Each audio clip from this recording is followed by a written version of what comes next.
I was asking my Aunt Bobby one time. Now, she taught her and her husband, my Uncle Lester, they taught preschool at church for 17 years.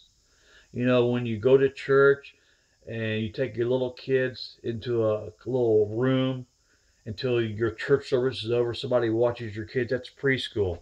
So they taught preschool. Now she couldn't have kids. When my sister and I, when we was kids, she had cancer, and so she couldn't have kids. So anyway, they taught preschool for 17 years.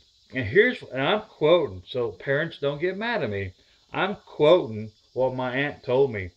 And she should know she taught, like I said, for 17 years. I said, one time I asked her out of the blue, I said, we've seen something on the news or something.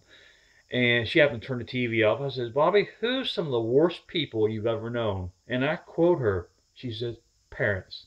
I said, why is that? She said, well, as you know, me and Lester taught preschool for 17 years, and we've seen some horrible things.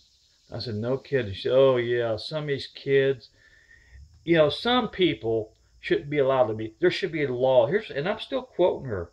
So don't get mad at me. You'd get me, she's dead and gone. But, if you're going to get upset, you go to her grave and be mad.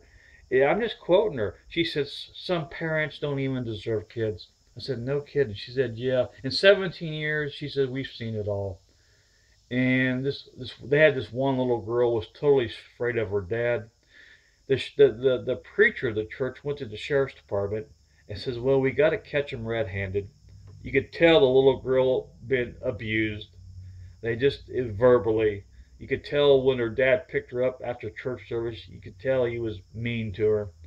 But she told me that. She said overall, she said parents, a lot of them ain't worth a dime. And I'm quoting her, so don't get mad at me.